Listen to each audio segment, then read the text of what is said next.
اعوذ باللہ من الشیطان الرجیم بسم اللہ الرحمن الرحیم رب اشرح لی صدری ویسر لی امری واحلل عقدۃ من لسانی یفقہوا قولی رب یسر ولا تعسر وتمم بالخیر۔ آج کا ہمارا لیسن جو ہے سورہ آل عمران، اس کی آیات دیکھیں گے 133 سے لے کر 136 تک۔ آج کا لیسن جو ہے بہت امپورٹنٹ ہے، تو اسی لیے آپ سب کو فوکسڈ ہو کے سننا پڑے گا۔ ٹرانسلیشن دیکھتے ہیں پہلے۔ بسم اللہ الرحمن الرحیم، آیا نمبر 133۔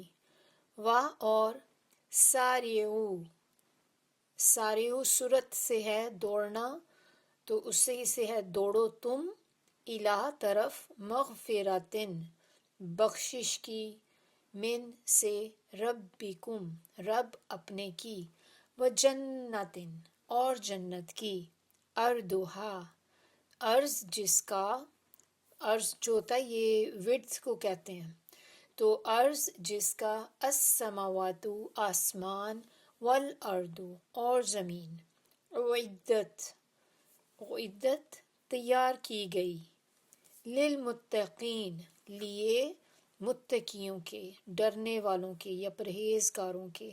آیا 134۔ الذین جو لوگ، ینفقون خرچ کرتے ہیں، فی میں، السرائی یہ خوشحالی کو کہتے ہیں، جب انسان کے پاس بہت زیادہ فراغی ہوتی ہے، انسان کے پاس نعمتیں ہوتی ہیں، بہت زیادہ آسودگی ہوتی ہے، جسے ہم ویل آف کہتے ہیں نا، کہ آپ اچھے کھاتے پیتے جس کو کہتے ہیں، خوشحالی ہو گھر میں بہت زیادہ، اور یہ مال سے ہوتی ہے کہ آپ کے پاس مال ہے کافی، والضرائی اور تنگی میں، والقاظمین قاظمین جو یہ روکنے والے کے لیے آتا ہے، روکنے والا، دبانے والا، تو اس سے پھر ہم اس کو کہیں گے یہاں پہ، اور روکنے دبانے والے کس کو، الغیظ غصے کو، اور العافین عفو سے،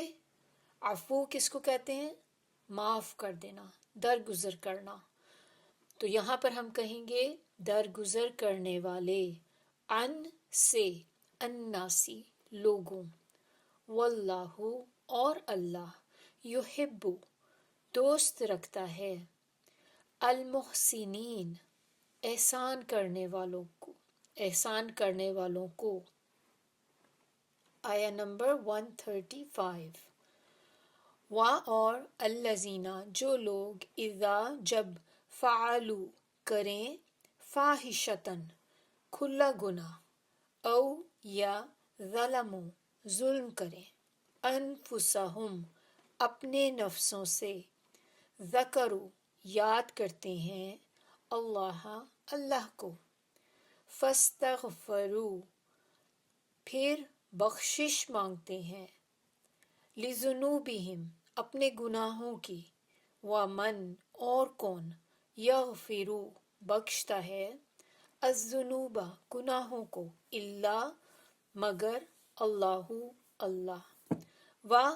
اور لم نہیں، یسروا وہ اصرار کرتے ہیں، علی اوپر، ما جو، فعلوا وہ کریں، وہم اور وہ، یعلمون جانتے ہیں، درمیان میں عین لام میم ہے، علم، تو علم سے جاننا، وہ جانتے ہیں۔ آیا 136۔ اولئک یہی لوگ، جزاؤہم جزا، ہم سب کو پتہ ہے، ہم کہتے ہیں جزاکم اللہ خیر، جزا کو اس کا آپ ایز اٹ از بھی لکھ سکتے ہیں، اس کا معنی آپ صلہ بھی لکھ سکتے ہیں، ہم ان کا، مغفرتن بخشش ہے، من سے، ربہم ان کے رب کی، وجناتن اور باغات ہیں، تجری بہتی ہیں، من سے، تحتہا نیچے ان کے، الانہار نہریں، خالدین ہمیشہ رہیں گے، فیہا اس میں، اور نعمہ نعمت سے بھی آتا ہے، تو یہاں پر اچھا یعنی کہ بہت اچھا، اجرو، اجر، العاملین، عین میم لام، عمل، تو اس سے ہوا عمل کرنے والوں کا یا کام کرنے والوں کا۔ چلیے اب ہم اس کی دیکھتے ہیں، تفسیر کو دیکھتے ہیں کہ آج کے لیسن میں اللہ تعالیٰ ہمیں کیا بتا رہے ہیں۔ آیا نمبر 133، بسم اللہ الرحمن الرحیم، ربی اشرح لی صدری ویسر لی امری واحلل عقدۃ من لسانی یفقہوا قولی۔ اب یہاں پر اللہ تعالیٰ کہہ رہے ہیں اور دوڑو، جلدی کرو مغفرت کی طرف، اپنے رب کی طرف سے معافی مانگنے میں جلدی کرو۔ کس چیز کی؟ معافی کی بات ہو رہی کہ معافی مانگنے میں اللہ سے جلدی کرو، اور جنت کی طرف دوڑو، وہ جس کا عرض یعنی کہ اس کی وڈتھ جو ہے آسمانوں اور زمین کے برابر ہے، وہ اللہ تعالیٰ نے تیار کر رکھی ہے تقوی والوں کے لیے۔ تو کتنی بڑی جنت ہوگی کہ جس کی صرف چوڑائی جو ہے وہی کہتے ہیں کہ آسمانوں اور زمین تک آپ اگر کہہ لیں جگہ جو ہے تو یہ اتنی اس کی چوڑائی ہے۔ اور ہمیں تو آسمان کی تو کوئی اپر لمٹ تو پتہ ہی نہیں کہ آسمان کتنا اونچا ہے۔ نیچے سے لگتا ہے کہ چلیں اتنا ہے، آپ جب پلین پہ جا رہے ہوتے ہیں تو اس پہ بھی آپ دیکھیں آپ کو آسمان کتنا اوپر نظر آ رہا ہوتا ہے، تو آپ کو خود اندازہ نہیں ہوتا کہ وہ کتنا دور ہے آپ سے۔ اور پھر 7 آسمان ہے، ایک آسمان تھوڑی ہے۔ او عدت، یہ والے ورڈ سے شاید آپ کو کچھ یاد آ رہا، ہم نے سورہ بقرہ میں بھی یہ پڑھا تھا۔ یہاں پر بتایا جا رہا ہے اعدت للمتقین، وہ تیار کی گئی ہے تقوی والوں کے لیے۔ سورہ بقرہ میں کہا گیا تھا اعدت للکافرین، تیار کر رکھی ہے کافروں کے لیے، وہ جہنم کی بات ہو رہی تھی۔ لیکن سیم چیز آپ کو اسی طرح جب ہم قرآن پڑھتے ہیں تو ہمیں ساتھ لنک کرنا چاہیے، قرآن کو تدبر ہوتا ہے یہ غور و فکر کرنا۔ تو اے لوگوں، اب یہاں پر بتایا جا رہا ہے کہ پچھلی آیات میں ہم نے کیا دیکھا تھا کہ جو غلطیاں ہو گئیں، انسانوں سے گناہ ہو جاتے ہیں، اور خاص طور پہ جو سود کی بات آ رہی تھی پیچھے کی آیت میں ہم نے دیکھا، تو اللہ تعالیٰ اب یہاں پہ یہ کہہ رہے ہیں کہ اے لوگوں، جو تو آپ سے غلطیاں ہو گئیں پیچھے، جو آپ کر چکے، جو آپ لے چکے، سودی لین دین جو تھا، اور یا نافرمانی کے کام، اللہ کی نافرمانی، تو پھر یہ سب ہو گیا، تو اب معافی مانگنے میں دیر نہ کرو اور اپنے رب کی طرف پلٹ جاؤ۔ اور یہ اللہ تعالیٰ ہمیں خود بتا رہے ہیں کہ جتنے بھی گناہ ہو جائیں، جیسے بھی بڑے سے بڑا بھی گناہ کیوں نہ ہو، لیکن اللہ سے مغفرت طلب کریں، توبہ کریں، کیونکہ اللہ تعالیٰ معاف کرنے والا ہے۔ اگر آپ توبہ ہی نہیں کریں گے تو پھر معافی کس چیز کی؟ آپ اللہ تعالیٰ سے معافی مانگیں گے، اور ڈیپینڈ کرتا ہے کہ کس طریقے سے معافی آپ مانگتے ہیں۔ سم ٹائم آپ اتنا انسان کا مانگنے کا سٹائل ہی ایسا ہوتا ہے کہ اللہ تعالیٰ اس کو رد نہیں کر سکتے۔ تو یہ ہے کہ اللہ تعالیٰ آپ کو کہہ رہے ہیں کہ غلطیاں تو ہوں گی انسانوں سے اور ہو بھی جاتی ہیں، تو کوئی بات نہیں، ہو گئی ہیں، معافی مانگ لیں، اس میں آپ جلدی کریں، آگے بڑھیں، کیونکہ اس سے پہلے کہ وہ وقت آ جائے کہ جب آپ کی توبہ قبول نہیں ہوگی۔ اور معافی مانگیں کیسے؟ اب ہم کس طرح سے معافی مانگیں؟ اللہ تعالیٰ کہ جس طرح سے ہم کہتے ہیں کہ اللہ سے آپ توبہ کرتے ہیں، اللہ سے استغفار کرتے ہیں، تو 2 طریقے سے آپ کر سکتے ہیں۔ ایک تو دیکھیں ہم اپنی زبان کے ساتھ کر سکتے ہیں، اور زبان سے، اور دوسری اپنے عمل سے۔ تو زبان کے ساتھ کیا ہوگا کہ جیسے آپ استغفر اللہ استغفر اللہ استغفر اللہ پڑھتے ہیں نا، ہم کوئی بھی پڑھ سکتے ہیں، آپ لا الہ الا انت سبحانک انی کنت من الظالمین، اور بھی استغفار بہت سارے ہیں۔ اسی طرح یہ تو زبان سے ہو گئے۔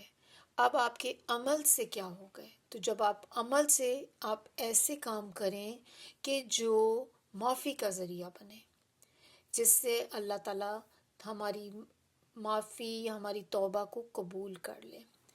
تو جب ہم استغفار کرتے ہیں تو استغفار میں نے آپ کو بتایا کہ بہت سارے استغفار ہوتے ہیں، کوئی بھی آپ اوتھینٹک بک دیکھیں اس میں آپ کو ملیں گے کافی سارے استغفار پڑھنے کے لیے، لیکن جو نبی صلی اللہ علیہ وآلہ وسلم نے ہمیں بتایا ایک استغفار، وہ میں آپ سے شیئر کروں گی، جس کے بارے میں انہوں نے کہا کہ یہ سب سے بیسٹ استغفار ہے، اور نبی صلی اللہ علیہ وآلہ وسلم خود اس کو صبح شام نمازوں کے بعد پڑھا کرتے تھے، اور اس کے بارے میں کہتے ہیں کہ ہر نماز کے بعد پڑھنے سے اس کو جیسے آپ ایک دفعہ پڑھ لیں ہر نماز کے بعد تو گناہ معاف ہوتے ہیں۔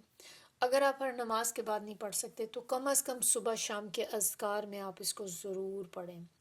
اسی طرح آپ صلی اللہ علیہ وسلم نے فرمایا کہ اگر کوئی اس استغفار کو دن میں پڑھے پورے یقین کے ساتھ، آپ یقین کے ساتھ اس کو پڑھیں گے سوچ سمجھ کے کہ میں کیا پڑھ رہی ہوں، تو پھر اگر اس دن اس کی موت ہو جائے تو وہ جنتی ہے۔ اور اسی طرح اگر کوئی اس کو رات میں پڑھ کے سوتا ہے اور اس کی رات میں یا صبح میں فوت ہو جاتا ہے تو وہ جنتی ہے، بخاری کی روایت ہے۔ اور یہ کون سا استغفار ہے؟ اس کو کہتے ہیں سید الاستغفار۔ آپ کی صبح شام کی جو دعائیں ہیں ان میں بھی آپ کو مل جائے گا، اس میں یہ ہم پڑھتے ہیں ڈیلی اس کو۔ اور یہ والا استغفار اگر آپ کو نہیں کسی کو پتا تو اس کو کوشش کریں کہ یاد کر لیں، اور اس کو آپ پرنٹ آؤٹ نکال کے رکھ لیں اور پڑھیں اس کو ہر نماز کے بعد۔ انشاءاللہ میں آپ لوگوں کے ساتھ یہاں پر اس کو شیئر بھی کر دوں گی۔ بسم اللہ الرحمن الرحیم۔ اللہم انت ربی لا الہ الا انت خلقتنی وانا عبدک وانا علی عہدک ووعدک ما استطعت اعوذ بک من شر ما صنعت ابوء لک بنعمتک علی وابوء بذنبی فاغفر لی فإنہ لا یغفر الذنوب الا انت۔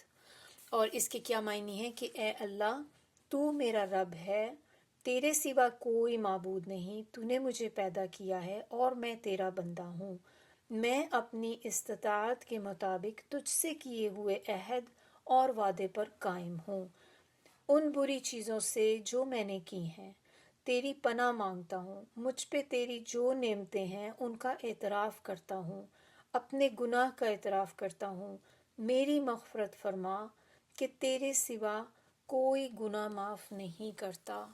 بہت امپورٹنٹ ہے، اور چونکہ اب نبی صلی اللہ علیہ وسلم نے بتا دیا کہ یہ سب سے بیسٹ استغفار ہے، اور اب آگے ہمارے پاس دیکھیں رمضان کا مہینہ آنے والا ہے، تو اس کو اگر آپ لوگوں کو یاد ہے تو بہت اچھی بات ہے، ورنہ کوشش کریں یاد کریں، اور رمضان میں اس کو زیادہ سے زیادہ پڑھنے کی کوشش کریں، جب بھی ٹائم ملے اس کو پڑھیں، کم از کم رمضان کے اندر تو آپ ہر نماز کے بعد اس کو ضرور پڑھیں۔ اچھا، اب جو اعمال میں آپ کو بتا رہی تھی کہ جو کام ہوتے ہیں اب کرنے والے جس سے اللہ تعالیٰ معافی کا ذریعہ بن جاتے ہیں، اللہ تعالیٰ توبہ قبول کر لیتے ہیں، تو ان میں ہم کیا چیزیں ایسی کر سکتے ہیں؟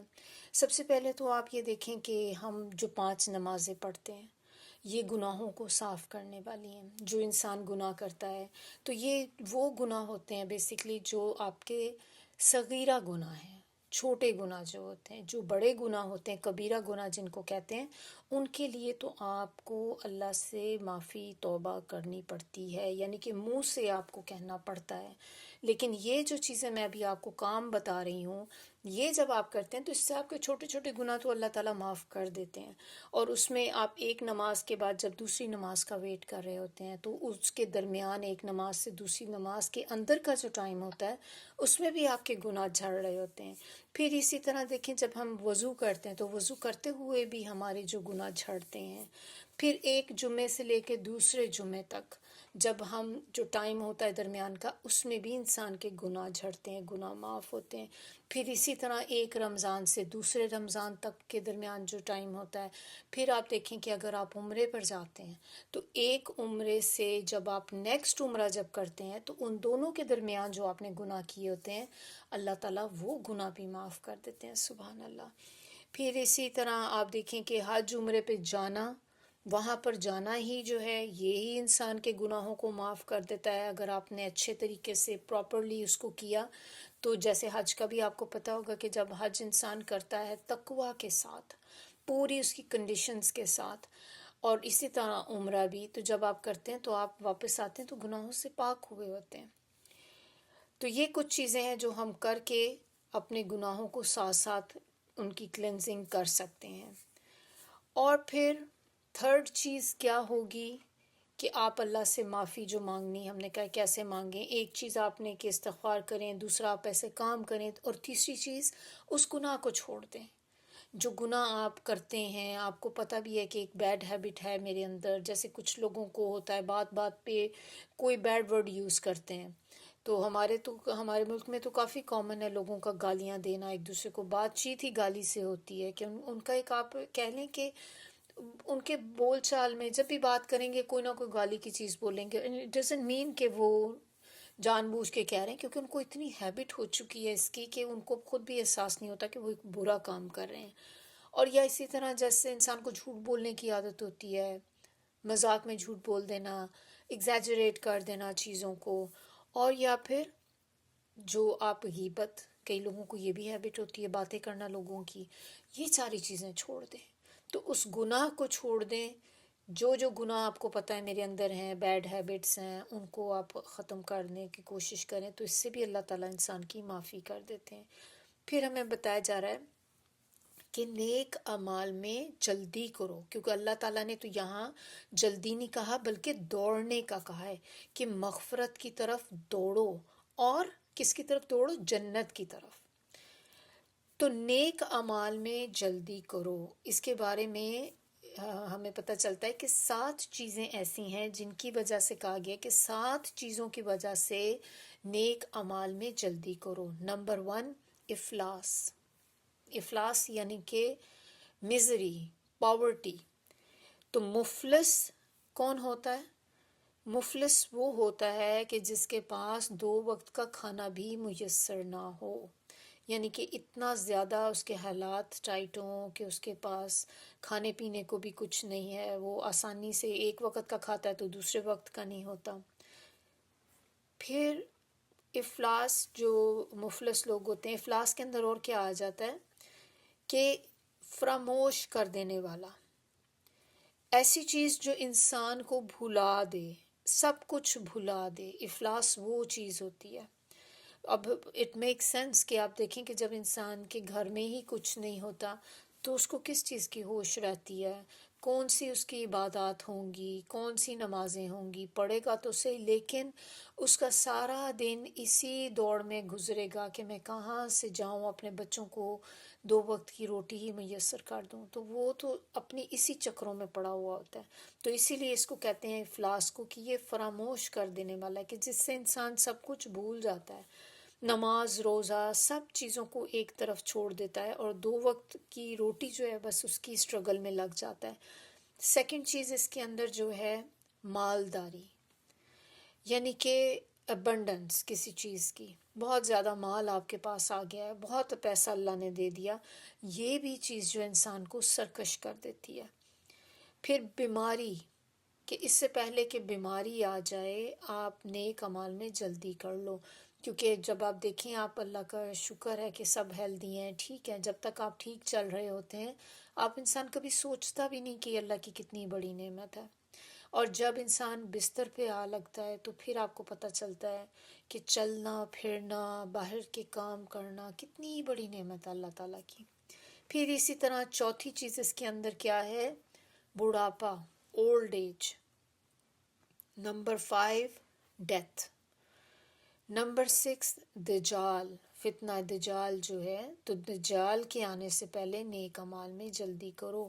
اور 7 پوائنٹ اس میں جو ہے وہ ہے قیامت کا دن، کہ جب قیامت آ گئی پھر تو ویسے ہی ہر چیز ختم ہو جائے گی، تو ان چیزوں کے آنے سے پہلے آپ نیک اعمال میں جلدی کریں، دوڑیں، بلکہ کیونکہ ہمیں تو کسی کو نہیں پتہ نا کہ ان میں سے 5واں پوائنٹ جو تھا ہمارا موت کا، موت ایک ایسی چیز ہے کہ جس کے ساتھ ساری امید ختم ہو جاتی ہے۔ بیماری ہے، چلیں ٹھیک ہے، بیماری ہے، آپ ہوتا ہے کہ میں بیمار ہوں، ٹھیک ہو جاؤں گی کچھ دنوں میں، انلیس کہ کوئی کرونک النس ایسی ہو گئی ہے آپ کو، لیکن اس میں بھی اسٹل تھوڑی ہوپ ہوتی ہے نا آپ کے پاس۔ لیکن ڈیتھ کے ساتھ تو کوئی ہوپ نہیں ہوتی، جو چلا گیا سو چلا گیا، اب تو وہ کچھ نہیں کر سکتا، نہ وہ کر سکتا ہے، نہ کوئی اور اس کے لیے کر سکتا ہے، سوائے اس کے جو صدقہ جاریہ والی چیزیں اس نے چھوڑی ہیں پیچھے، وہی ہوں گی جو اس کے کام آئیں گی آگے۔ تو یہ 7 پوائنٹ ہیں جو بہت امپورٹنٹ ہیں، اور ان کو ہمیں خود بھی ہمیں ان کے بارے میں سوچنا چاہیے کہ ہم بھی کوئی بھی آپ کے دل میں نیکی کا ارادہ کرتے ہیں، نیکی کا خیال آتا ہے، دوڑیں اس کی طرف۔ اور یا پھر کوئی غلطی ہو جاتی ہے ہم سے، بعض اوقات منہ سے جھوٹ نکل جاتا ہے ایک دم سے، آپ کا ارادہ نہیں ہوتا لیکن ایک دم سے منہ سے نکل جاتا ہے، تو فوری اللہ سے توبہ کر لیں۔ اس کے بعد آیا نمبر 134۔ اب اس آیت میں یہ بتایا جا رہا ہے کہ کون ہیں یہ دوڑنے والے لوگ جو دوڑتے ہیں، سبقت لے جاتے ہیں۔ یہ کون سے لوگ ہیں؟ یہ وہ لوگ ہیں جو خوشحالی اور تنگ دستی دونوں میں، ہر حال میں، یعنی کہ اب دونوں سے بتانے کا مقصد کیا ہے کہ ان کے پاس چاہے وہ بہت پیسہ آ جائے، بہت غریب ہو جائیں، ہر حال میں خرچ کرنے والے ہیں۔ اور ان کی آگے ایک اور کوالٹی بتائی جا رہی ہے کہ وہ غصے کو پی جاتے ہیں۔ نیکسٹ کوالٹی ان کی کیا ہے؟ لوگوں کو معاف کر دیتے ہیں۔ اور ایسے ہی محسن لوگ، ایسے ہی محسن نیک لوگوں سے اللہ تعالیٰ محبت کرتے ہیں۔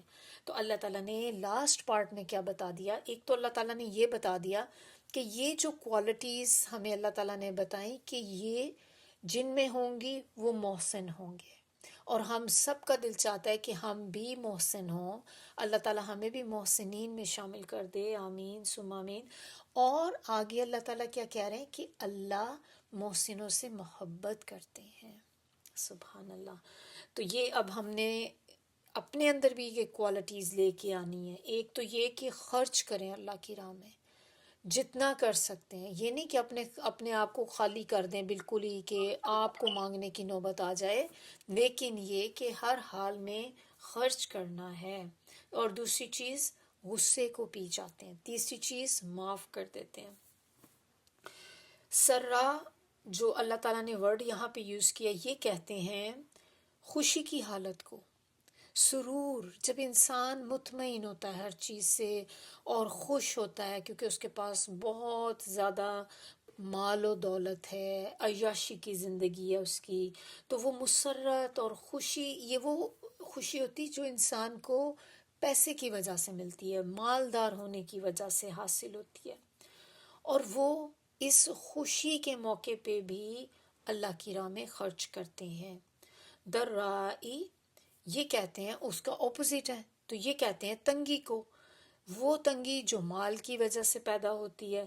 تو تنگی اور مصیبت میں انسان اسی کی فکر میں رہ کے اللہ کو بھول جاتا ہے، اور اسی طرح جب انسان کو بہت زیادہ مال مل جاتا ہے تو وہ پھر اس کی عیش میں اللہ کو بھول جاتا ہے۔ تو دونوں ہی ایکسٹریم کنڈیشنز ہیں، اور وہ ایسی ہیں کہ جس میں اللہ کو آسانی سے بھلا دیتے ہیں لوگ۔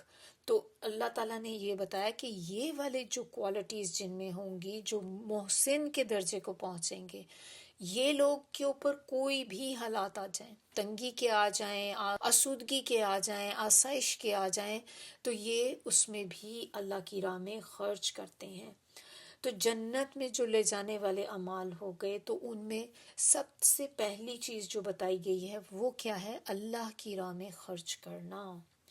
اور یہ صرف خرچ کرنا جو ہے، یہ وہ نہیں ہوتا جو آپ کسی فقیر کو دیتے ہیں کہ اللہ کی راہ میں خرچ کرنا ہے، تو ہمارے ذہن میں ایک دم سے یہ خیال آتا ہے نا، چلو کسی فقیر کو ڈھونڈو اس کو آپ دے دیں۔ یہ فقیر ہی نہیں ہوتے، فقیر مسکین یہ آپ کی فیملی بھی ہے، آپ کی امیجیٹ فیملی۔ آپ اپنے بچوں کے اوپر بھی جو خرچ کرتے ہیں، آپ اپنے ماں باپ پہ، بہن بھائیوں پر، رشتہ داروں پر، سب پر جو خرچ کرتے ہیں وہ اس کے اندر آ جاتا ہے۔ یہ صرف فقیروں کی بات نہیں ہو رہی کہ آپ فقیر کے اوپر خرچ کریں اللہ کی راہ میں، تو اللہ کی راہ میں خرچ کرنا یہ اپنے رشتہ داروں پہ بھی، سارے آپ کے فیملی والے سب آ جاتے ہیں۔ یہاں تک کہ نبی صلی اللہ علیہ وآلہ وسلم نے فرمایا، حدیث ہے ان کی، کہ تمہارا اپنی بیوی کو ایک لقمہ کھلانا بھی صدقہ ہے، کہ جو شوہر اپنی بیوی کو ایک لقمہ بھی کھلاتا ہے تو یہ بھی صدقہ ہے۔ تو اب آپ سوچیں کہ ہمارے شوہر جو ہمارے ہسبینڈز ہیں، جب وہ ہمارے لیے کما کر لے کر آتے ہیں تو آپ سوچیں کہ کتنا اجر ان کو ملتا ہوگا۔ کہ وہ ہماری پوری ضروریات کو پورا کرتے ہیں. ہم تو یہ تو ایک لقمے کی بات ہو رہی ہے، ہم تو پلیٹیں بھر بھر کھا جاتے ہیں. تو آپ سوچیں کہ کتنا اجر ان کو ملتا ہوگا اس چیز کا. تو اگر ان کو اس سے ملتا ہے تو پھر اسی طرح سوچیں کہ اگر ہم بھی جب ان کے لیے پکا رہے ہوتے ہیں ساری فیملی کے لیے تو آپ کو بھی تو اجر ملے گا نا. تو اللہ کی راہ میں خرچ کریں. کسی بھی نیکی کو یا نیکی کے کام کو حقیر نہ سمجھیں کہ یہ چھوٹی ہے. کہتے ہیں کہ حضرت عائشہ انہوں نے ایک دفعہ صرف ایک انگور تھا ان کے پاس، انگور کا ایک دانہ، ایک گریپ کا آپ کہہ لیں، جس چھوٹا سا ایک گریپ تھا، اور انہوں نے وہی صدقہ کر دیا کیونکہ ان کے پاس وہی اویلیبل تھا اور اس کے سوا ان کے پاس اور کچھ بھی نہیں تھا. پچھلی آیات میں اللہ تعالیٰ نے سود کا ذکر کیا تھا. تو سود کی برائیاں تو ہم سب کو پتہ ہیں کہ کیا کیا برائیاں سود کی وجہ سے انسان کے اندر یا اس سوسائٹی کے اندر جو آتی ہیں. اور سب سے پہلے دیکھیے اس کے اندر کیا ہوتا ہے کہ انسان میں جو برائیاں اس سے پیدا ہوتی ہیں سود کی وجہ سے، وہ برائیاں جو ہیں آپ کے صدقہ دینے سے اچھائی میں بدل جاتی ہیں. کہ جب آپ صدقہ خیرات کرتے ہیں تو اس کو دینے سے انسان کے دل میں بخل نہیں آتا. کیونکہ جب آپ سود کا کاروبار کرتے ہیں، سود لیتے ہیں، اس سے کیا ہوتا ہے کہ آپ کے دل میں پیسے کی ایک، آپ گریڈی ہو جاتے ہیں اس کے، کہ آپ کو پیسے کا لالچ آپ کے اندر آتا ہے. تو صدقہ خیرات کرنے سے انسان کے دل میں بخل کی بجائے خوشی اور سکون پیدا ہوتا ہے. اور جو لیتا ہے بندہ، صدقہ لیتا ہے، خیرات لیتا ہے، اس کے دل میں کیا ہوتا ہے؟ اس کے دل میں احسان مندی آتی ہے اور شکر گزاری کے جذبات اس کے دل میں پیدا ہوتے ہیں. اور اس طرح سے سوسائٹی کے اندر ایک ہمدردی، مروت، اخوت، اتفاق، اتحاد اور محبت پیدا ہوتی ہے. تو جب آپ صدقہ خیرات کرتے ہیں اس سے آپ دوسروں کو فائدہ پہنچا رہے ہوتے ہیں، کیونکہ آپ کو اللہ نے دیا زیادہ. اب آپ اپنے سے نیچے والوں کو دیکھتے ہیں کہ کون ایسا ضرورت مند ہے جس میں اپنا پیسہ سپینڈ کروں. پھر آپ جب اس کی ہیلپ کر دیتے ہیں، کوئی پرابلم اس کے ساتھ چل رہی ہے، کسی چیز کی ضرورت ہے اس کو، اور آپ نے اس کو وہ چیز پرووائڈ کر دی، کسی آزمائش میں تھے، یا جیسے ہوتا ہے نا بعض اوقات کسی کے اوپر قرضہ ہوتا ہے، چاہے وہ بہت بڑا قرضہ نہ، تھوڑا سا بھی قرضہ ہو، لیکن چونکہ they are already hand to mouth تو وہ اس کو افورڈ نہیں کر سکتے. آپ نے کسی کا قرض اتار دیا، کسی کو گروسری کی ضرورت تھی لیکن ان کے پاس اینڈ آف دا منتھ ہے، اب ان کے پاس بالکل پیسے نہیں بچے، آپ نے گروسری لا دی ان کو. تو اس قسم کی چیزیں جب آپ کرتے ہیں تو آپ یہ دیکھیں کہ یہ اس سے آپس میں پیار محبت بڑھتا ہے. اور اللہ تعالیٰ نے انہی وجہوں سے، کیونکہ ہمارا جو ریلیجن ہے یہ انڈیویجول بیس نہیں ہے، ہم ایک سوسائٹی کی طرح رہتے ہیں، اور یہی ہمارے جو مذہب کی ہے کہ آپ نے مل جل کے رہنا ہے. تبھی ہماری عبادات آپ دیکھیں، ساری عبادات جو ہیں وہ اکٹھے کرنے والی ہیں. حج پر بھی جانا آپ دیکھیں، ایٹ اے ٹائم لوگ حج پہ جاتے ہیں، کتنے سارے لوگ اکٹھے ہوتے ہیں. باجماعت نماز کے لیے آپ مسجد جاتے ہیں تو ایک ہی وقت میں سب اکٹھے ہوتے ہیں. تراویح کی نماز میں آپ دیکھیں تو یہ سارے کام وہ ہیں کہ جو سب مل کے کرنے والے ہیں. اسی لیے اللہ تعالیٰ نے پھر انفاق فی سبیل اللہ، کہ اللہ کی راہ میں جو خرچ کرنا ہے اس پر بہت زیادہ فوکس کیا گیا، اور زکوٰۃ اس کو فرض کیا گیا. کیونکہ زکوٰۃ سے بھی کیا ہوتا ہے کہ ایک بندے کے مال نکلتا ہے اور جو مستحق ہوتا ہے اس کے پاس وہ مال پہنچ جاتا ہے، تاکہ آپ تھوڑا سا ایکولائز کر دیں سوسائٹی کو. تو پہلی صفت جو متقین کی ہمیں پتہ چلی وہ تھی کہ وہ ہر حال میں خرچ کرتے ہیں اپنی حیثیت کے مطابق. جو اللہ نے ان کو دیا ہر حال میں اس کو خرچ کرتے ہیں، یعنی کہ زیادہ میں سے زیادہ اور کم میں سے کم. یعنی کہ جس کے پاس جتنا زیادہ ہوگا وہ اس میں سے خرچ کرے گا، اور جس کے پاس کم ہوگا تو کم میں سے کم ہی خرچ کرے گا، لیکن دے گا ضرور. اب ایسے ہی ہے کہ جیسے آپ کہہ لیں کہ جب 1,000 کسی کے پاس ہے، $1,000 ہے، اور اس میں سے وہ 1,000 میں سے $1 اللہ کی راہ میں نکالتا ہے، تو وہ اس کا جو اجر ہوگا اس کے مقابلے میں وہ بندہ جس کے پاس 1,000 پینیز ہیں صرف، اور اس میں سے وہ ایک پینی اللہ کی راہ میں دے دیتا ہے، تو دے بوتھ آر ایکول. اللہ کے ہاں دونوں کا سیم اجر ہے، کہ اس کے پاس تو تھا ہی اتنا. تو ڈپینڈ کرتا ہے یہ کہ جو آپ کا اجر ہے، یہ اس چیز پہ ڈپینڈ کرتا ہے کہ کتنے میں سے نکالا ہے، اس پہ نہیں کہ کتنا دیا ہے. اب ویسے دیکھا جائے تو آپ کہیں گے کہ $1 کمپیئر ٹو 1 penny، تو پینی تو کچھ بھی نہیں ہے اس کے آگے. لیکن اگر اس کے پاس تھے ہی اتنے اور اس میں سے اس نے ایک پینی دی ہے، آپ کے پاس 1000 تھے، $1000 تھے، اس میں سے آپ نے $1 نکالا ہے، تو وہ دونوں اللہ کے ہاں برابر ریوارڈ ہوگا. تو ہر کسی کو اللہ تعالیٰ اس کے حالات کے مطابق جج کرتے ہیں، حالات کے مطابق دیکھتے ہیں کہ اس کو کتنا میں نے دیا ہے اور یہ اس میں سے کتنا نکال رہا ہے.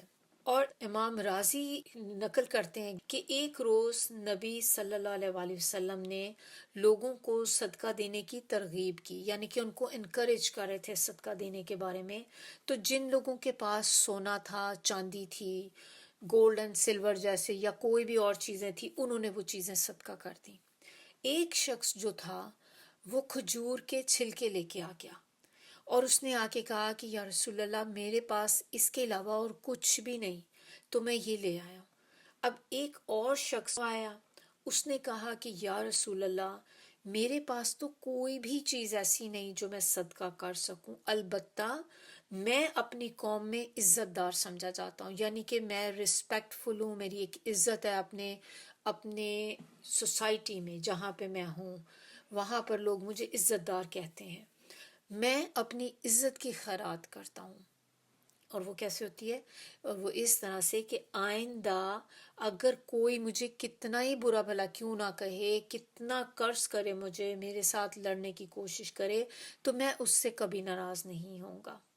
تو اس سے پتہ چلتا ہے یہاں پر ایک بہت امپورٹنٹ چیز کہ نبی صلی اللہ علیہ وسلم نے آگے سے اس کو یہ نہیں کہا کہ یہ تو تم نہیں کر سکتے، صدقہ کرنا ہے تو تمہیں تو مال کا صدقہ کرنا پڑے گا. He didn't say anything like that.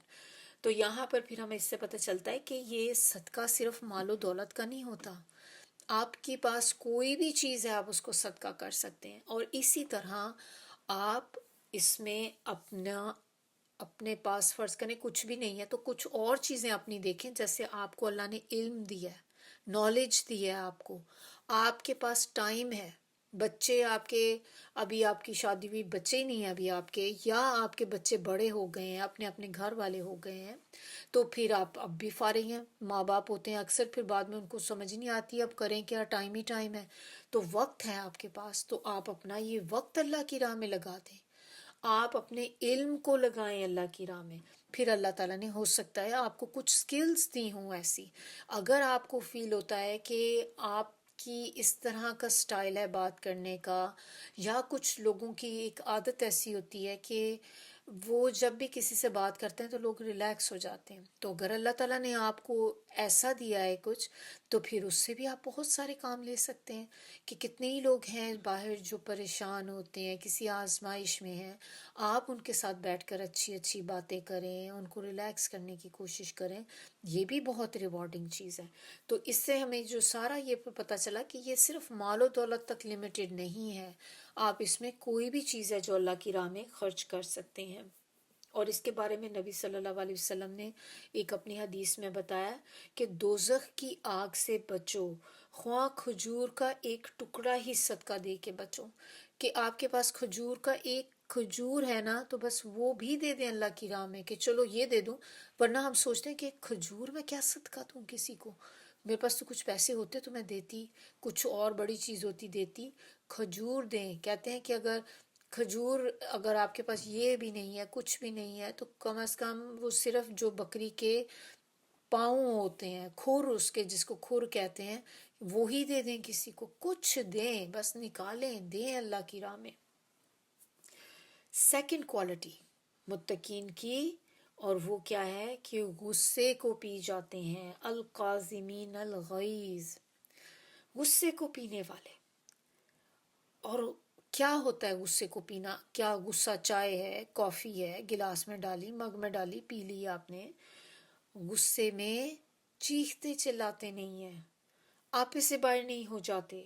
اکثر آپ نے دیکھا ہوگا نا، غصے میں جب لوگ آتے ہیں تو کتنا اونچا اونچا چیخنے شروع کر دیتے ہیں، ان کے ان کا چہرہ جو ہوتا ہے ریڈ ہو جاتا ہے، لیکن ایسے ہی ہوتا ہے نا، آپ کو فیلنگ ایسی آ رہی ہوتی ہے، وہ اتنے ہائپر ہوئے ہوتے ہیں اس وقت، اور بالکل ریڈی ٹو اٹیک کہ بس کوئی بولے تو اس پر اٹیک کر دیں۔ پھر بعض اوقات لوگ غصے میں کیا ہوتے ہیں کہ برتن توڑنا شروع کر دیتے ہیں، چیزیں پھینکنے لگ جاتے ہیں یا مارنا شروع کر دیتے ہیں دوسروں کو۔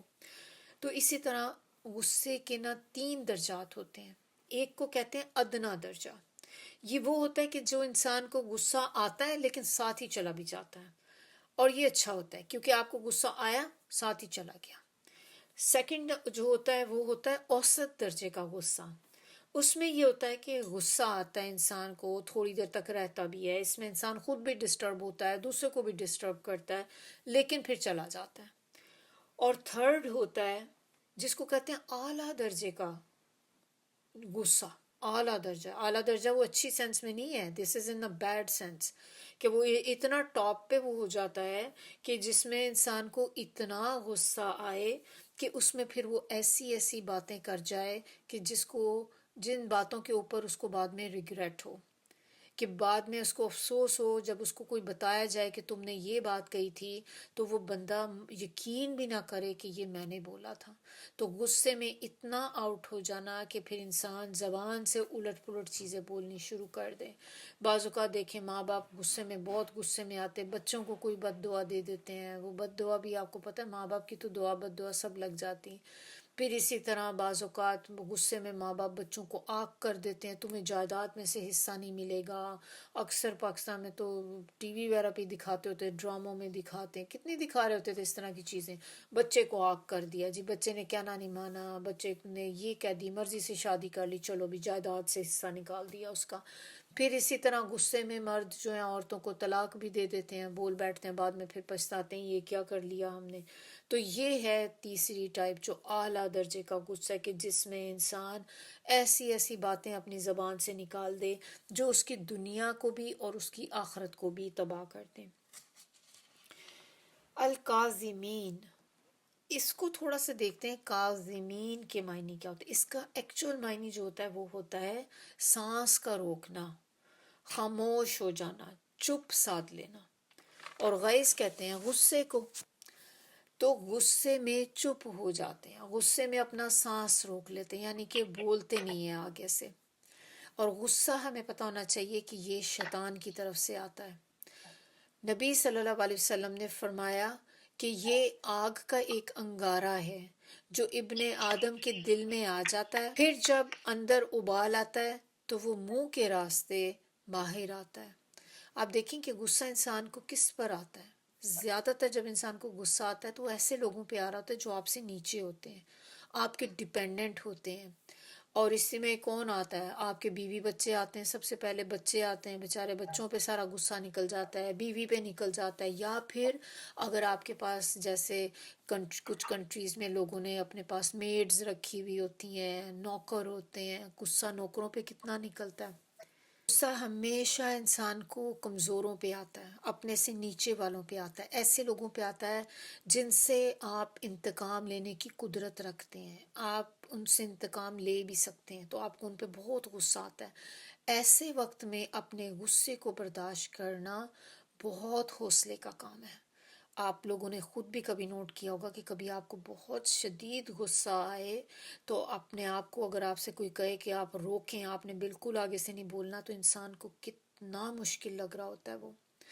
آپ صلی اللہ علیہ وسلم نے ایک حدیث میں بتایا کہ بہادر وہ نہیں جو کسی دوسرے کو لڑائی میں پچھاڑ دے، بلکہ بہادر وہ ہے جو غصے کو برداشت کر جائے۔ یہ ہے بہادر۔ ہم کہتے ہیں بہادر وہ ہے کہ جس نے کسی کے ساتھ لڑائی کی اور دوسرے کو اس نے ہرا دیا، یہ ہے بہادر۔ کتنا بہادر ہے یہ بندہ۔ نبی صلی اللہ علیہ وسلم کہہ رہے ہیں بہادر وہ ہے جو غصے کو برداشت کر جائے، اور واقعی یہ بہادری ہے، اپنے غصے کو کنٹرول کر جانا، اپنے آپ کو بالکل چپ سادھ لینا کہ میں نے آگے سے کچھ بھی نہیں کہنا۔ اسی طرح ایک دفعہ ایک آدمی نے آپ صلی اللہ علیہ وسلم سے عرض کیا کہ یا رسول اللہ مجھے کچھ وصیت فرمائیں، تو آپ صلی اللہ علیہ وسلم نے فرمایا غصہ نہ کیا کرو۔ اس نے بار بار وصیت کی، درخواست کی، پھر یعنی کہ ایک کے بعد پھر کہا کہ یا رسول اللہ مجھے کوئی وصیت فرمائے. تو انہوں نے پھر یہی کہا کہ غصہ نہ کرو. کتنی دفعہ اس نے یہ پوچھا تو آپ صلی اللہ علیہ وسلم کتنی بار، ہر بار یہی جواب دیتے رہے کہ غصہ نہ کیا کرو. بخاری کی روایت ہے یہ. اب آپ سوچیں اس سے کیا بات آپ کو پتہ چلتی کہ کتنی امپورٹنٹ ہے یہ چیز کہ ہم اپنے غصے پر قابو پائیں. غصہ آنا تو دیکھیں نارمل بات ہے نا. اب ہم یہ کہیں کہ بندے کو اب بالکل غصہ چڑھے ہی نہ، آخر ایکسپریشنز ہیں تو اللہ تعالیٰ نے ہمیں دیے ہیں نا، کسی وجہ سے ہی دیے ہوں گے. تو غصہ آنا تو نارمل ہے، لیکن اصل چیز کیا ہے؟ غصے پہ قابو پانا. یہ ہے that's the thing which is important. اب اتنا نہ ہو کہ انسان آپے سے باہر ہو جائے غصے میں. غصہ ایک آگ ہے، اور غصے میں انسان کو شیطان جو ہوتا ہے نا، کیونکہ میں نے آپ کو پہلے بتایا کہ غصہ شیطان کی طرف سے ہوتا ہے، اور جس بندے کو غصہ آتا ہے تو وہ شیطان کے ہاتھوں پھر اس طرح سے ہو جاتا ہے جیسے کہ کوئی فٹ بال. اس طرح سے وہ آپ کو پلے کر رہا ہوتا ہے شیطان. جیسے ہم فٹ بال کو پلے کرتے ہیں نا، اسے کک مارتے ہیں، ادھر سے ادھر کرتے ہیں، پھر ادھر سے دوسرا بندہ ادھر مارتا ہے، کہاں بال کبھی ادھر جا رہا ہے کبھی ادھر جا رہا ہے. اس طرح سے اس انسان کی حالت ہوتی جو غصے میں ہوتا ہے. اس طرح شیطان اس وقت کر رہا ہوتا ہے. تو سوچیں وہ کتنا انجوائے کرتا ہوگا اس ٹائم پہ بیٹھ کے. مزہ آتا ہوگا اس کو کہ میں گیم کھیل رہا ہوں ان کے ساتھ، ان کو پتہ بھی نہیں. اس کے علاوہ ایک اور بڑی ہی خوبصورت حدیث نبی صلی اللہ علیہ وسلم کی ہے کہ آپ صلی اللہ علیہ وسلم نے فرمایا اللہ کو کوئی گھونٹ اتنا نہیں پسند جتنا غصے کا گھونٹ. کہ جو گھونٹ غصے کا انسان پیتا ہے وہ اللہ کو اتنا پسند ہے کہ اس کے آگے اللہ تعالیٰ کو کوئی گھونٹ اور اتنا پسند نہیں ہے. اللہ تعالیٰ ہم سب کو توفیق دے کہ ہم بھی اپنے غصے پہ قابو کر سکیں. پھر غصہ پی جانا، اور کیا ہوتا ہے غصہ پی جانا؟ اپنے اوپر ضبط کر لینا، آپے سے باہر نہ ہونا، غصے کو تھوک دینا، اگنور کر دینا دوسرے کو، اس کی بات جو اس نے آپ کے ساتھ کی جس پہ آپ کو بہت غصہ آیا آپ نے اگنور کر دیا. پھر یہ غصہ پی جانے میں یہ بھی آتا ہے کہ اس پہ عمل نہ کرنا. کسی چیز پہ آپ نے اپنی جو ڈیزائرز ہیں اپنی آپ کو ہو رہی ہیں غصے میں کہ جواب دوں آگے سے، میں بھی اس پہ ہاتھ اٹھاؤں، اسے تھپڑ لگاؤں، یہ چیزیں اس پہ عمل نہ کرنا، اور ان کو معاف کر دینا. کن کو معاف کر دینا؟ جنہوں نے آپ کے ساتھ برا بیہیو کیا ان کو معاف کر دینا. اور خالی یہی نہیں کرنا، معاف کرنے کے بعد ان کے ساتھ احسان کا معاملہ فرمانا. آپ صلی اللہ علیہ وسلم نے فرمایا جس نے غصے کو پی لیا تو اللہ تعالیٰ اس کو امن اور ایمان سے بھر دے گا. سبحان اللہ. اور جس نے اپنے غصے کو دور کر لیا تو اللہ تعالیٰ اسے کہیں گے جس حور کو چاہتا ہے پسند کر لے. تو جس نے غصے کو دور کر لیا تو اللہ اس سے عذاب کو دور کر دیں گے. اب یہ دیکھیں یہ ساری چیزیں ورتھ ہیں نا، کہ ہم وقتی طور پہ جو ہمیں تھوڑی دیر کے لیے غصہ آتا ہے کہ جس میں ہم بہت زیادہ یہ میں اس کو ایسے جواب دوں گی، جب تک آپ دیکھیں ہم آگے سے جواب نہیں دیتے نا مزہ نہیں آتا. ایسے ہی ہوتا ہے نا، آپ کو کسی نے کہا تو انسان کہتا ہے میں تو اس کو گھر تک چھوڑ کے آؤں گی، ایسا جواب دوں گی کہ اس کے بھی ہوش ٹھکانے آ جائیں گے، پتہ چل جائے گا اس کو بھی. یہ نہیں کرنا، چھوڑ دیں. آپ اللہ تعالیٰ کو اس کو ہوش ٹھکانے لانے دیں، اپنے ہاتھ میں نہ لیں. یہ چیز نہیں کریں گی تو کیا ہوگا کہ جو ہمیں اللہ تعالیٰ نے یہاں پہ نبی صلی اللہ علیہ وسلم نے ہمیں کیا بتایا کہ اللہ اس کے دل کو ایمان سے بھر دیں گے اور امن ڈال دیں گے. امن کیا ہوتا ہے؟ سکون آپ کے دل میں آ جائے گا. اور پھر جس حور کو آپ چاہیں پسند کریں جنت میں، عذاب دور ہو جائے گا. تو کیا ہم چاہتے ہیں ہم پہ اللہ کا عذاب ہو؟ کون چاہے گا؟ ذرا سا تھوڑی دیر کے اپنا ہاتھ رکھ کے دیکھیں نا چولہے کے اوپر، اپنے کسی گرم چیز کو ٹچ کر کے دیکھیں، اوون کو ہی دیکھ لیں، اوون کے اندر سے آپ کوئی چیز نکالتے ہیں، اس کے اندر جو اس کے اوون کے ریکس ہوتے ہیں، ذرا سا کبھی ایکسیڈنٹلی آپ کا ہاتھ اس کو ٹچ کر جائے کتنی تکلیف ہوتی ہے. تو اوون ہی ہوگا جہنم جو ہے، اسی طرح اوون کی طرح ہوگا، اور اس کے اوپر بھی لڈ ہوگا لوگوں کو، جہنمیوں کو، سب کو اندر ڈال کر اس کا ڈھکن اوپر سے بند کر دیا جائے گا۔ اللہم اجرنا من النار، اللہم اجرنا من النار، اللہم اجرنا من النار۔ اللہ تعالیٰ ہمیں اس جہنم کی آگ سے بچا لے، آمین ثم آمین۔ پھر اسی طرح ابو درداء رضی اللہ نے ایک دفعہ پوچھا آپ صلی اللہ علیہ وسلم سے کہ وہ کیا چیز ہے جس سے اللہ کے غضب سے بچا جائے، تو آپ صلی اللہ علیہ وسلم نے فرمایا تم غصہ نہ کیا کرو۔ کہ یہ اس سے ہمیں یہ بات پتہ چلتی کہ جب تم غصہ نہیں کرو گے تو یہ وہ چیز ہے جو آپ کو اللہ کے غضب سے بچاتی ہے۔ غصہ پی جانا اور معاف کر دینا یہ دو الگ الگ چیزیں ہیں۔ جب ہم کہتے ہیں نا کہ چلو معاف کرو، چلو غصہ تھوکو اور آپ اپنے معاف کر دو، تو یہ ایک چیز نہیں ہے۔ بولنے میں ہم ایک سینٹنس میں بول جاتے ہیں، لیکن these are two separate things. اور یہ پاسبلٹی ہے کہ انسان غصے کو تو پی جائے، کہ اس وقت آپ کے سامنے کسی نے کوئی بات کہی، آپ نے بہت اپنے اوپر کنٹرول کر کے آپ نے اس کو واپس کوئی جواب نہیں دیا، بٹ اٹ ڈزنٹ مین کہ وہ آپ کو جو اس نے بات کہی تھی آپ اس کو بھول بھی گئے ہیں۔ سم ٹائمز کیا ہوتا ہے کہ آپ مے بی آپ کسی ایسی جگہ پر ہیں، سرکمسٹانسز آپ کے ایسے ہیں کہ وہاں پہ آپ اس کو آگے سے جواب نہیں کر سکے، تو آپ نے چپ ہونے میں ہی عافیت سمجھی اپنی کہ میں اب ایسے چپ ہی ہو جاتی ہوں، لیکن واپس بھی آپ آئیں، آپ کے دل میں وہ چیز اب آپ کو جب سوچتے ہیں آپ کو غصہ آتا ہے، ابال اٹھتے ہیں دل میں، آپ کے بار بار بار بار چیزیں آپ کو پنچ کر رہی ہیں کہ اس نے مجھے کہا ہی کیسے، اس نے مجھے اتنی بڑی بات کیسے بول دی، اس نے مجھے یہ کہہ دیا وہ کہہ دیا، پھر وہ چیز آپ کے دل سے جاتی ہی نہیں، یہ گرجز بن جاتے ہیں آپ کے اندر پڑے رہتے ہیں دل میں۔ پھر جب کسی کے ساتھ بیٹھیں گے پھر آپ اس کو بتائیں گے کہ میرے سے فلاں نے یہ بات کہی، اس نے میرے ساتھ دیکھو ایسے کیا، میں نے تو اس کے ساتھ ہمیشہ اچھی تھی، اس نے میرے ساتھ کیا کیا، مجھے تو یقین ہی نہیں آ رہا۔ اب آپ سوچیں اسی چکر میں آپ نے کتنی غیبت بھی کر لی، جہاں جہاں پہ آپ بیٹھے بتاتے رہے، کیوں؟ کیونکہ آپ کی بھڑاس نہیں نکل رہی۔ وہ جو آپ کو غصہ تھا اس وقت آپ نے اپنے آپ کو جبر کر کے خاموش تو کرا دیا، لیکن اب اپنے دل کو تسلی نہیں آپ دے پا رہے۔ تو وہ معاف کر دینا کا مطلب یہ ہوتا ہے کہ آپ نے پھر اس کے بارے میں ذکر بھی نہیں کرنا، آپ نے اس کے بارے میں سوچنا بھی نہیں کہ ٹھیک ہے میں نے تمہیں معاف کیا، کہ اب معاف کر دیا تو پھر اس کا مطلب اب آپ اس چیز کو دوبارہ سے لے کر نہیں آئیں گے، نہ ہی کسی اور سے اس چیز کا ذکر کریں گے۔ تو اسی لیے یہ دو علیحدہ علیحدہ کام ہیں۔ تو غصہ پی جانے کے بعد قصوروار جو بندہ ہوتا ہے اس کو معاف کر دینا یہ ایک الگ صفت ہے، اور یہ بہت ہی ایک اعلیٰ صفت ہے، بہت پہنچی ہوئی اونچی صفت ہے یہ۔ اور ایسے ہی لوگ ہیں جن سے اللہ تعالیٰ محبت کرتے ہیں، جن میں یہ دونوں کوالٹیز ہوتی ہیں، ان سے اللہ محبت کرتے ہیں۔ ایک حدیث میں ہے کہ جو شخص یہ چاہے کہ اس کے محلات جنت میں اونچے ہوں اور اس کے درجات بلند ہوں، تو پھر اس کو چاہیے کہ نمبر 1 جس نے اس پہ ظلم کیا ہو اس کو معاف کر دے، نمبر 2 جس نے اسے کبھی کچھ نہ دیا ہو اس کو بخشش و ہدیہ دے۔ یعنی کہ آپ کو وہ لوگ جنہوں نے آپ کو کبھی کچھ نہیں دیا، گفٹ کبھی آپ کو کوئی چیز نہیں کی، چاہے آپ کے دوستوں میں ہو، آپ کی فیملی میں ہو، جنہوں نے آپ کو کبھی گفٹ نہیں کیا، ان کو گفٹ کریں، ہدیہ دیں۔ اور تھرڈ چیز اس کے اندر کیا ہے کہ جس نے تعلقات کاٹے ہوں، تعلقات ترک کیے ہوں، اس سے ملنے میں پہل کریں۔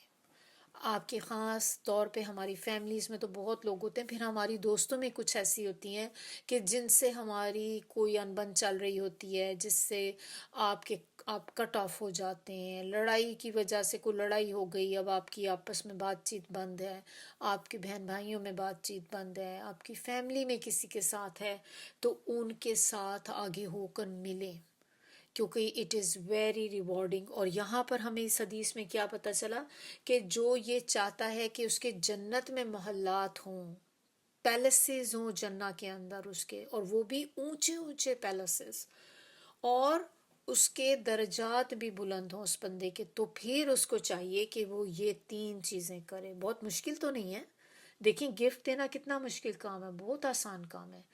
چھوٹا موٹا بڑا کوئی بھی گفٹ دے دیں، ضروری تو نہیں کہ آپ نے بڑی بڑی ہی چیزیں لے کے جانی ہیں، چھوٹی سی چیز بھی گفٹ کی جا سکتی ہے۔ پھر اسی طرح اگر کسی نے آپ کے ساتھ کوئی ظلم زیادتی کیا ہے، معاف کر دیں اس کو اللہ کی خاطر، کہ میں اس لیے معاف کر رہی ہوں تاکہ مجھے بھی اللہ تعالیٰ قیامت کے دن معاف کر دے، جہاں ہم سب کو معافی کی ضرورت ہوگی۔ اور پھر جو صلہ رحمی کرنا، وہ تو ہم نے اور بھی بہت ساری احادیث میں اس کا دیکھا ہے کہ اٹ از ویری امپورٹنٹ۔ تو جو آپ کے ساتھ کٹے آپ اس کے ساتھ جڑیں۔ ایک اور حدیث میں نبی صلی اللہ علیہ وسلم نے فرمایا کہ اس سے جڑو جو تم سے کاٹے، اس کو معاف کر دو جو تم پر ظلم کرے، جو تم سے برا کرے تو تم اس سے اچھا کرو۔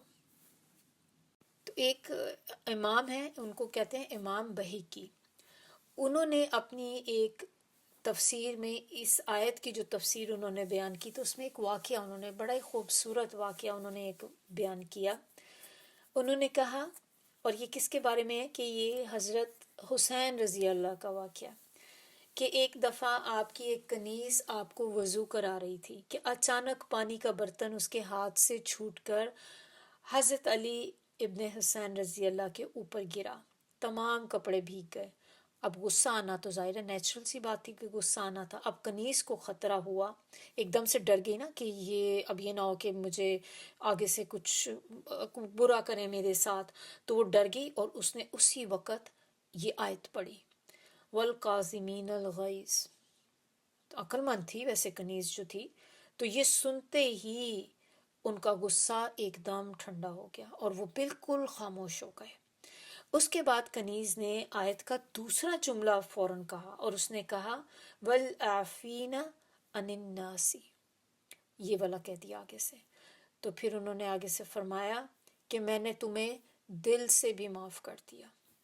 اب کنیز جو تھی وہ کافی کلیور قسم کی تھی، آگے سے اس نے ساتھ ہی اگلا جملہ بھی کمپلیٹ کر دیا اور کہا واللہ یحب المحسنین، اس میں احسان اور حسن سلوک کی ہدایت ہے۔ تو اس نے جب یہ کہا تو حضرت علی نے یہ سن کر فرمایا کہ جا، میں نے تجھے آزاد کیا۔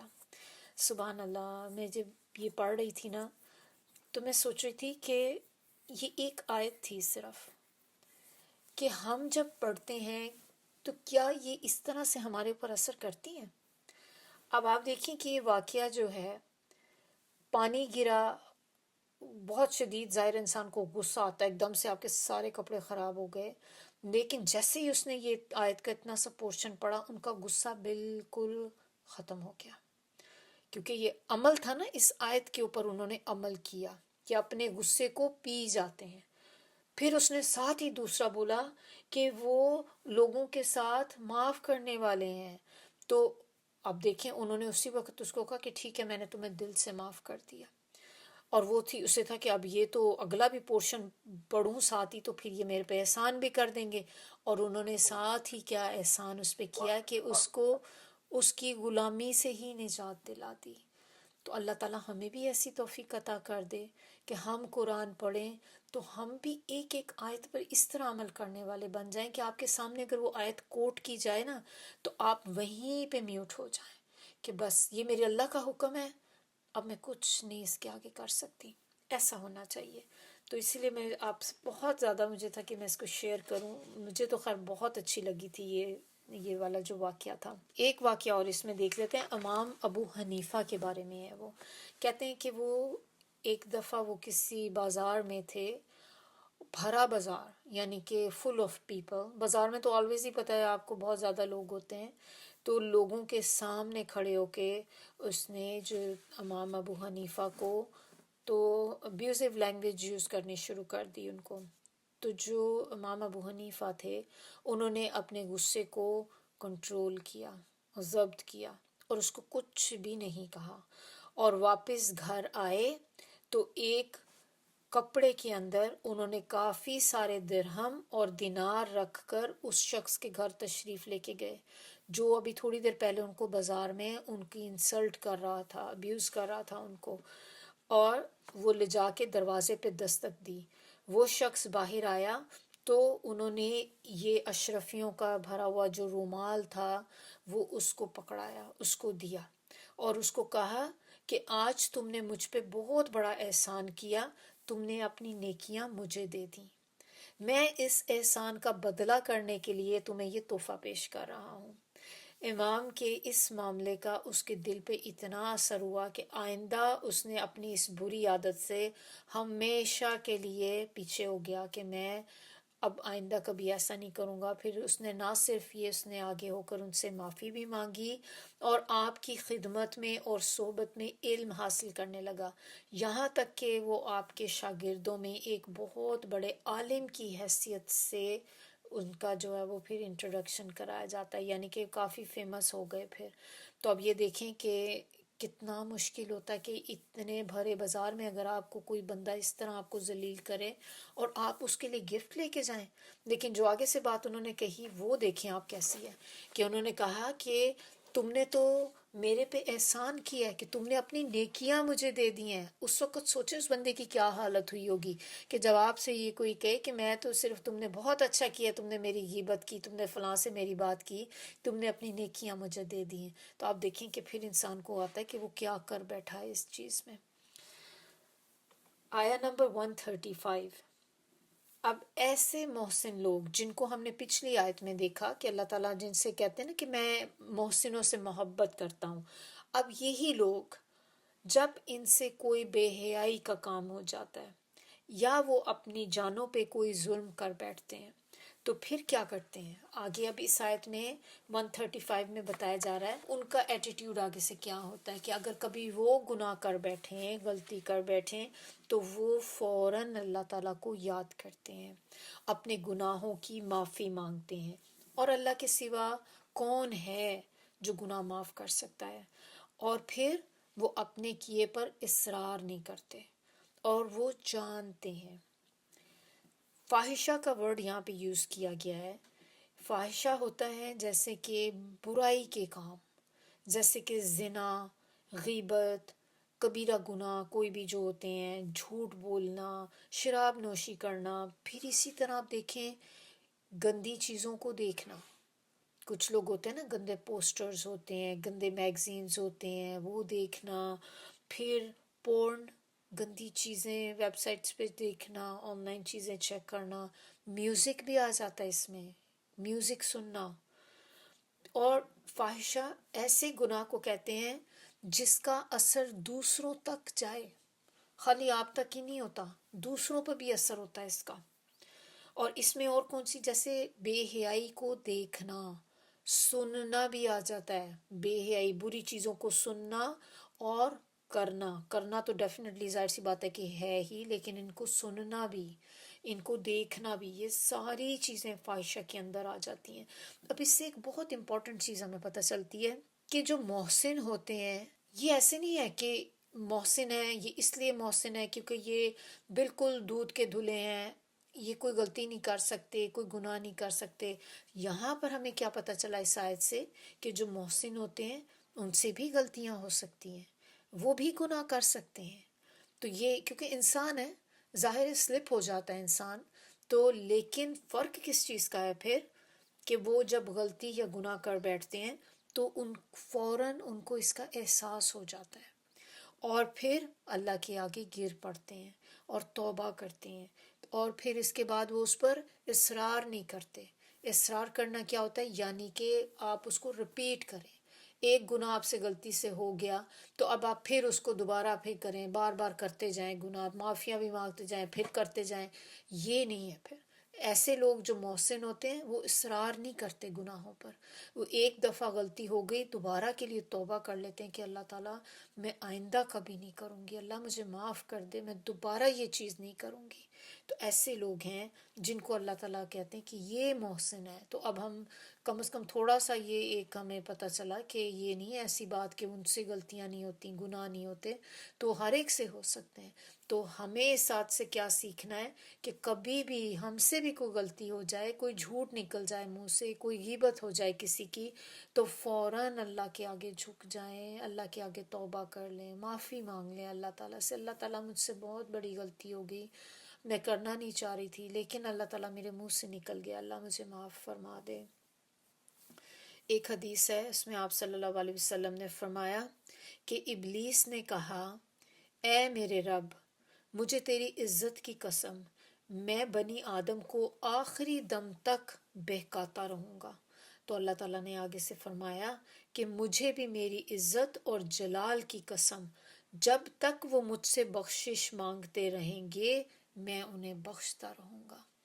سبحان اللہ، کہ دیکھیں شیطان نے کھلم کھلا یہ کہا ہے کہ میں ان کو آخری دم تک بھڑکاتا رہوں گا، بہکاتا رہوں گا، پیچھا نہیں چھوڑوں گا۔ تو اللہ تعالیٰ کہتے ہیں کہ میں بھی پھر ان کو بخشتا رہوں گا، جب جب وہ مجھ سے بخشش مانگیں گے میں ان کو بخشتا رہوں گا۔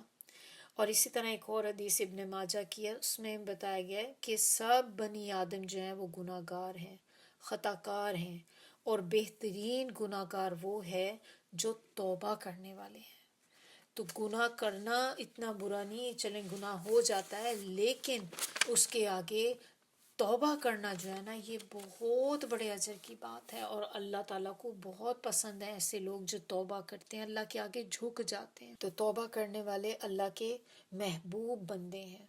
آپ صلی اللہ علیہ وآلہ وسلم نے فرمایا اگر تم کوئی گناہ نہ کرو اور اللہ تم کو لے جائے اور ایسے لوگ لے آئے جو گناہ کریں، پھر اللہ ان کے گناہ معاف کر دے اور پھر ان کو بخش دے۔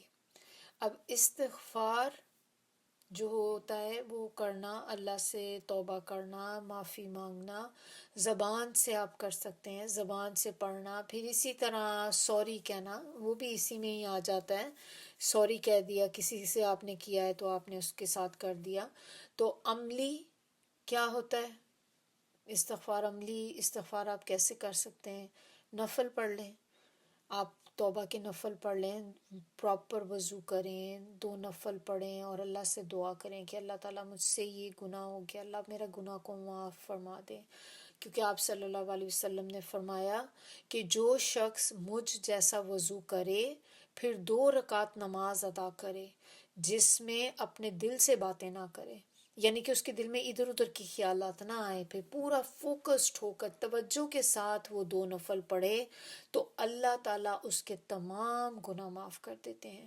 تو توبہ کرنے والا ایسے ہو جاتا ہے کہ جیسے اس نے کوئی گناہ کیا ہی نہ ہو۔ لیکن اس میں ایک بات آپ نے یاد رکھنی ہے کہ ایک ہوتے ہیں حقوق اللہ اور ایک ہوتے ہیں حقوق العباد۔ تو جو اللہ کے حقوق ہیں ان کی تو آپ توبہ اللہ سے کر سکتے ہیں، لیکن جو حقوق العباد ہیں، جو آپ نے لوگوں کی حق تلفیاں کی ہوئی ہیں، جو آپ نے لوگوں کے ساتھ کچھ کیا ہے، تو اس کی معافی آپ کو صرف اس بندے سے ہی مانگنی پڑے گی۔ وہ پھر اللہ آپ کو اس کا معاف نہیں کریں گے جب تک کہ آپ اس بندے سے جا کے معافی نہیں مانگیں گے، کیونکہ جس کی آپ نے انسلٹ کی ہے، جس کا آپ نے دل دکھایا ہے، جس کے ساتھ آپ نے زیادتی کی ہے، اور اگر آپ یہ کام نہیں کر سکتے تو پھر آپ اپنے پاس ایکسٹرا نیکیاں تیار رکھیں، کیونکہ اب آپ کو قیامت کے دن ان کو یہ نیکیاں دینی پڑیں گی، ڈپینڈنگ آن کتنا برا کام آپ نے ان کے ساتھ کیا تھا۔ تو جتنا برا ہوگا اتنے ہی لیول کی پھر آپ کی نیکیاں ان کے پاس جائیں گی، ساری نیکیاں پھر آپ کی جو ٹرانسفر ہو کے ایسے لوگوں میں چلی جائیں گی جن کا آپ نے کبھی دل دکھایا، جن سے آپ نے کبھی زیادتی کی۔ تو یا تو پھر اب آپ میک شور کر لیں کہ اگر آپ میں اتنی ہمت نہیں ہے کہ آپ اس سے معافی مانگ سکیں تو کم از کم یہ کہ پھر اپنی نیکیاں بڑھا دیں، تاکہ اگر کچھ چلی بھی گئیں تو کم از کم آپ کے پاس اتنی تو رہ جائے نا کہ آپ جنت میں جا سکیں۔ اس سے بھی آسان کام کیا ہے کہ اس دنیا میں ہی معافی مانگ لیں اس بندے سے۔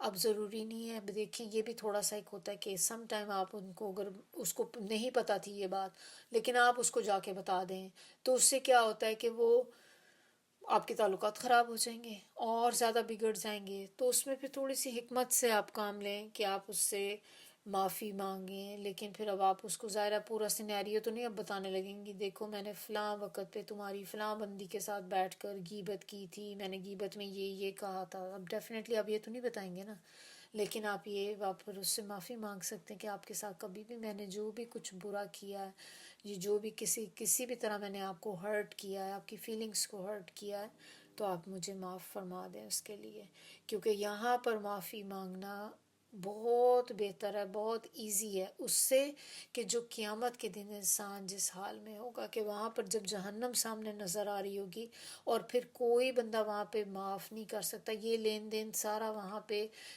پیسوں کا لین دین نہیں ہوگا، آپ کی نیکیوں کا لین دین ہوگا وہاں پر۔ تو اسی لیے جو ہم نے کسی کے ساتھ کیا ہے اس کی تو معافی پھر ہمیں لوگوں سے ہی مانگنی پڑے گی۔